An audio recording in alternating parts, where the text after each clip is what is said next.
Bueno, les voy a hacer una pregunta en esta hora. ¿Qué es el orgullo? Sí. ¿Qué es el orgullo? No traducción. Sí. A ver, ¿qué es el orgullo? A ver, orgullo es sentirse bien de uno mismo. ¿Sí? Hay gente que se siente bien de sí misma haciendo lo bueno y hay gente que se siente bien de sí misma haciendo lo malo. ¿Cierto? Ahora, a veces dice uno, oh, ya ve que pasa en la televisión, este es un orgullo hispano. Ahora, ese orgullo al otro orgullo del cual habla la Biblia, hay una brecha gigante. ¿Cuál es el otro orgullo? A ver. Cuando, por ejemplo, digo, yo me siento orgulloso de mis hijos. ¿Qué quiero decir con eso? ¿Qué estoy diciendo yo? Te sientes feliz, satisfecho por Lo que han logrado, lo que han hecho. ajá, contento por su logro, su Exacto. triunfo. Por ser niños buenos, ¿verdad? Ajá, Sí, ¿verdad? Por ser niños excelentes, ajá, educados, responsables, trabajadores, aseados, todo eso. Sí. Bueno, ahora fíjense ustedes. La Biblia menciona otra cosa como orgullo y se encuentra en Proverbios 6, 16 y 17. Ese orgullo más que nada tiene que ver con la autorrealización o la realización familiar, el orgullo del que estamos hablando en este momento. Pero ahora vamos a entrar al otro orgullo. A ese orgullo que la Biblia en la Biblia se conoce como, a ver, Proverbios 6, 16 y 17. ¿Quién lo tiene? Dice, 6 cosas aborrece el Señor, y una séptima abomina de corazón: los ojos altivos, la lengua mentirosa, las manos que derraman sangre inocente. Muy bien. Veamos nada más el primero. Dice que Dios aborrece los ojos altivos. ¿Cuáles son los ojos altivos? A ver. ¿Cómo está la traducción en inglés? ¿Qué dice? Proud look. Proud look. Ah, miren qué interesante. Esa mirada con orgullo, con yo soy más. ¿Sí? Altivez es esa actitud donde yo me creo más alto que otros. Imagínense ustedes, una mirada alta es la que haría una jirafa, ¿verdad? Porque está desde arriba y a todos, ¿cómo los ve? Abajo. Pero la jirafa no sabe que es orgullosa y tampoco creo que lo sea. Pero entre los seres humanos, el mirar a los demás hacia abajo, la Biblia llama que eso es orgullo u ojos altivos. Es decir, mirar a la gente con insignificancia. Mirarlos a los demás como que todos me deben a mí un favor, todos a mí me tienen que alabar, todos tienen que servirme, todos tienen que estar arrodillados ante mí. Es interesante, ¿verdad? Pero fíjense que ese no es un mal común, en el sentido de que algo tan sencillo ante Dios. Dice que es una cosa que aborrece su alma. Es decir, todo su ser, todo Él, todo Dios. Ese es el significado de la palabra alma en la Biblia. Todo su ser. Todo el ser de Dios aborrece. ¿Cuál es otro sinónimo para aborrecer? La palabra aborrecer.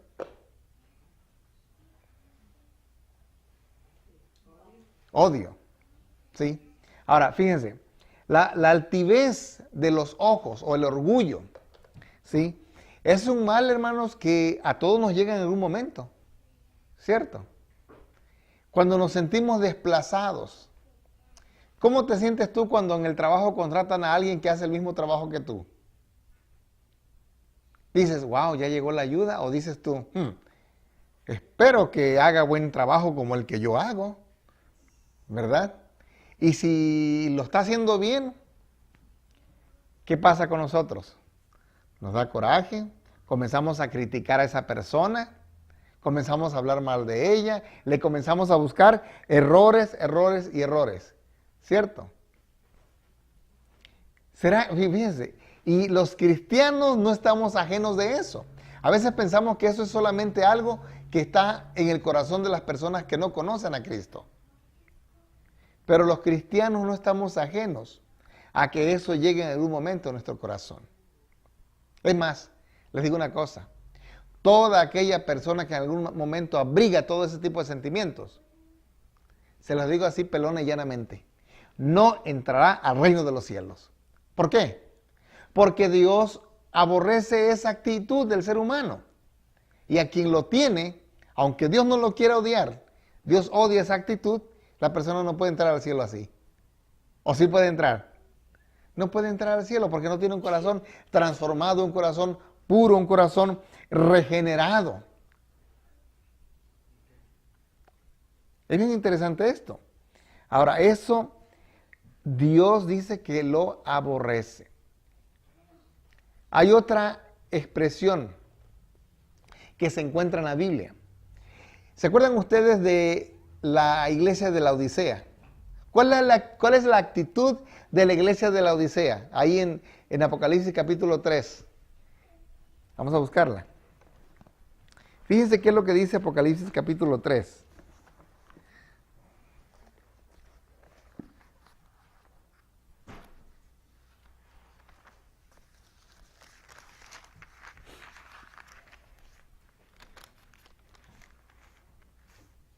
Dice,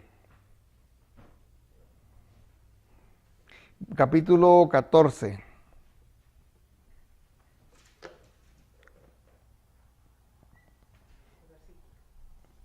Capítulo 3, verso 14, en adelante, de Apocalipsis.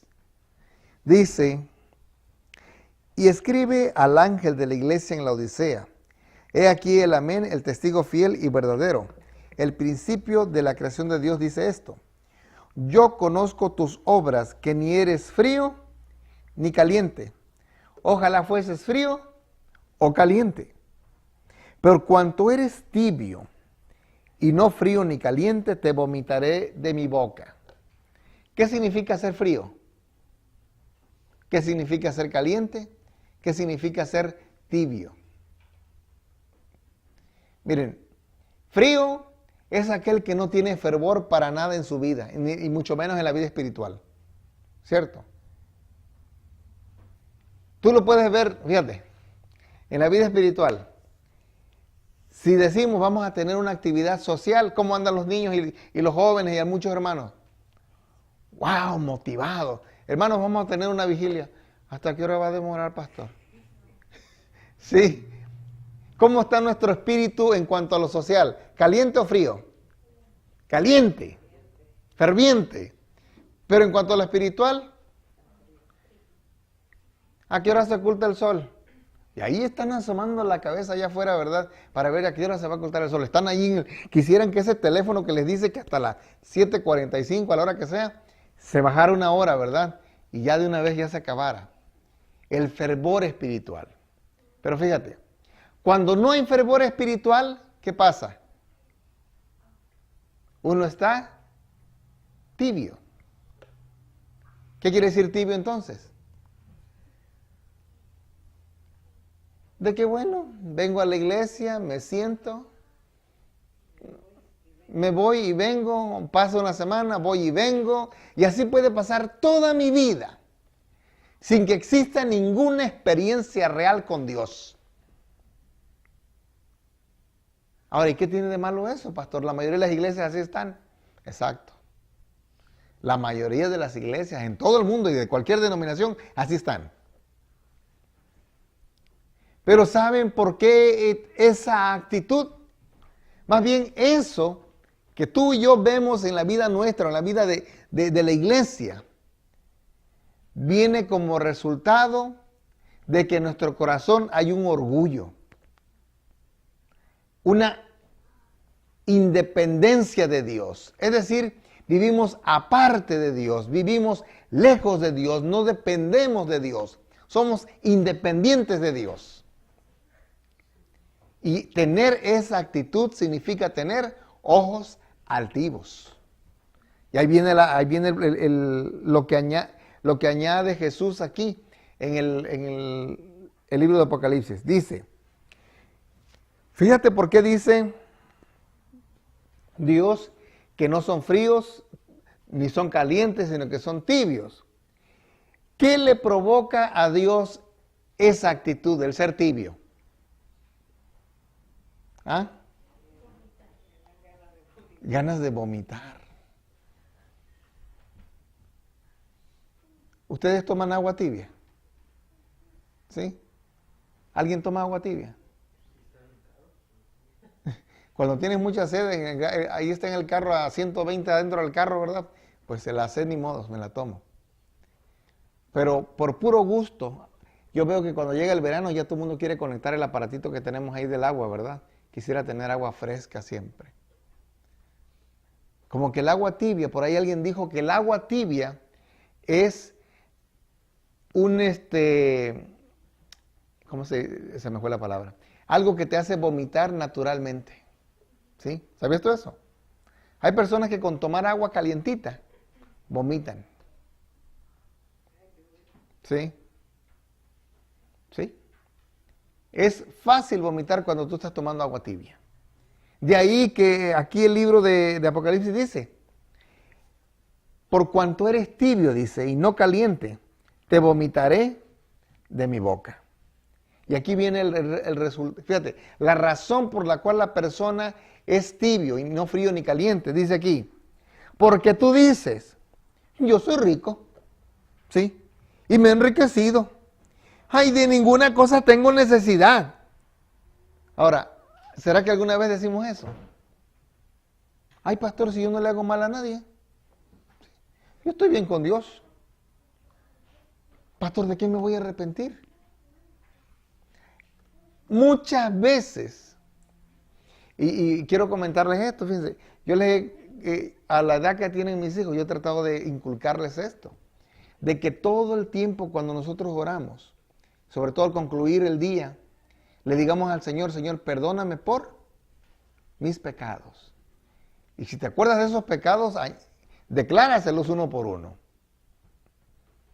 ¿Por qué? Porque eso es un reconocimiento de que nosotros dependemos de Él.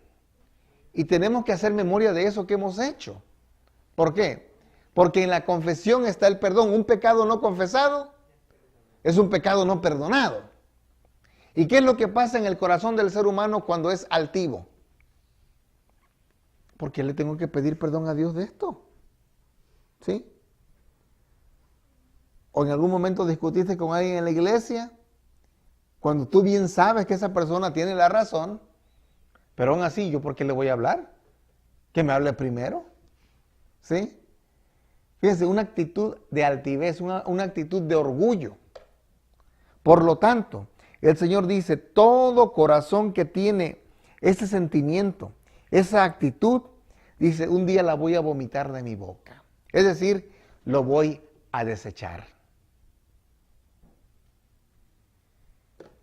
Qué triste que el Señor tenga que decir eso.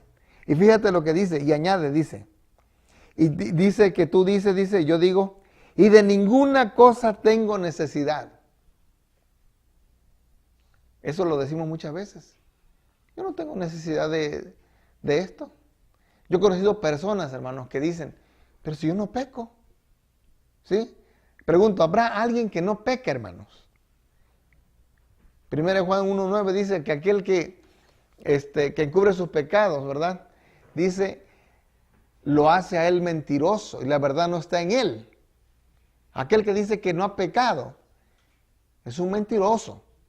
Y también a Dios lo quiere hacer mentiroso. Y la verdad no está en esa persona.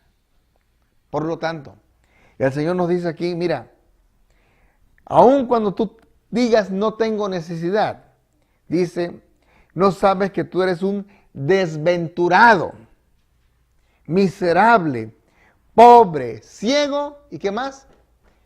y desnudo. Miserable. ¿Qué quiere decir miserable? Viene de la palabra miseria. Todo aquel que se aleja de Dios vive en pecado. Y todo aquel que vive en pecado está en una disposición miserable. Jesús mismo dijo, porque separados de mí, nada podéis hacer. Nuestra situación sin Cristo es miserable. ¿Cuántas veces, hermano, en nuestra vida, realmente les digo esto, hermano, y a todos nos ha pasado, y tal vez nos pasa muchas veces o todos los días de la semana, nos levantamos como locos y vemos el reloj, se nos hizo tarde, nos olvidamos de que existe Dios. Pasa todo el día, pasa la noche, nos olvidamos, pasa toda la semana, y aquí llegamos a la iglesia el día de la reunión, el fin de semana, el sábado llegamos, y ahí es cuando estamos desempolvando la palabra de Dios. Ahí es cuando estamos acordando de que Dios existe. Y luego para el sermón que se avienta el pastor a veces, no, pues imagínate, qué comida se llevan. Y es todo lo que comen en la semana. Esa independencia, no dependencia, el vivir independiente de Dios, hace que nuestra actitud sea tibia, que nuestra vida espiritual sea tibia. Y esa actitud significa vivir con los ojos altivos. Es decir, ser orgulloso. ¿Por qué? Porque digo, yo no necesito de Dios, aun cuando no lo expreses. Aun cuando en tus labios no digas, yo no necesito de Dios. Pero con tu actitud, con mi actitud tan arrogante de vivir independiente de Dios, eso hace que Dios un día vaya a vomitar a aquellos que no quisieron estar con Él, que no quisieron arreglar su vida espiritual, que quisieron vivir lejos de Él. Justo en esa situación es la misma que estuvo Adán y Eva cuando recién pecaron. ¿Qué hicieron ellos cuando pecaron? ¿Corrieron a buscar a Dios? Se escondieron de Dios, ¿sí? ¿Sabían que tenían necesidad? Sí lo sabían, pero no querían acercarse a aquel que los podía ayudar. Huían de Él. Nosotros sabemos que tenemos necesidad, ¿sí? Sabemos que tenemos necesidad espiritual, pero no buscamos a Dios. Sabemos que en Él está la respuesta, sí. Sabemos que ahí está todo, sí. Que con Él está la vida, sí. Jesús mismo dijo, ¿y no quieren venir a mí para que tengan vida? Pregunto en esta noche, ¿cuál será nuestra actitud este día, esta noche, al ir a descansar para con Dios? ¿Cuál va a ser mi actitud? ¿Al reconocer que soy pecador? Yo te invito, hermano, a que al volver a tu casa, te entregues al Señor. Más bien, hoy entrégate, en este momento entrégate al Señor. Pero que no pase esta noche sin que tú hayas arreglado tu vida con Dios. Y que le digas, Señor, perdóname por toda mi vida de independencia que he vivido hasta hoy. Porque sin darme cuenta estoy viviendo con mis ojos altivos. Y mi orgullo siempre está delante de mí, delante de ti. Mi orgullo va primero. Y me olvido de ti. Hermanos, realmente Dios nos dice, ¿sabes qué? No quiero que digas, no tengo necesidad. Y dice aquí, no sabes que tú eres un desventurado, miserable, pobre, ciego y desnudo. Tal como fue la actitud de Adán y Eva. Desnudos. Ellos traían vestiduras, sí, ¿verdad? ¿Qué vestiduras traían? Cuando pecaron. ¿Qué vestiduras se pusieron? Hojas de higuera. ¿Verdad? Se pusieron hojas de higuera y les pregunto, ¿estaban vestidos? Fíjense, para ellos aparentemente sí. Pero cuando Dios se acercó a ellos a buscarlos, Adán, Eva, y dice, ¿y qué están haciendo aquí escondidos? Señor, es que escuchamos tu voz y tuvimos miedo, Porque estábamos, ¿qué? Desnudos. ¿Pero qué no tenían hojas de higuera? Sí, tenían hojas de higuera. Pero aunque tuvieran hojas de higuera, estaban desnudos. Lo mismo pasa con nosotros. Y es justo lo que dice aquí. Fíjense, esto fue en el Génesis y ahora el Señor lo dice también en el Apocalipsis. Sin mí están perdidos. Sin mí están desnudos. ¿Cuántos en esta noche quieren decirle, Señor, quiero vivir una vida más cercana a ti? Quiero estar cerca de ti. Quiero, Señor, depender de ti.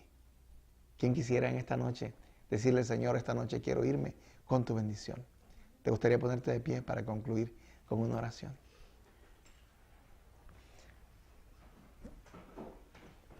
Oremos. Amado Padre, que moras en los cielos, santificado y glorificado sea tu nombre. Te damos las gracias, Padre, porque a través de tu palabra podemos descubrir, Señor, de que el vivir una vida sin tener un contacto contigo, aun cuando decimos que ser cristianos, muchas veces nosotros estamos, Señor, errándole al blanco. Estamos viviendo en pecado y creemos que estamos bien. Pedimos que nos perdones. Y ahora que nos disponemos, Señor, a volver a nuestros hogares, pedimos que tu bendición nos acompañe. Pero que podamos, Señor, ir con esta idea de que es necesario arreglar nuestra vida contigo. De que es necesario, Señor, de vivir una vida de dependencia de ti constantemente. Perdona nuestras faltas.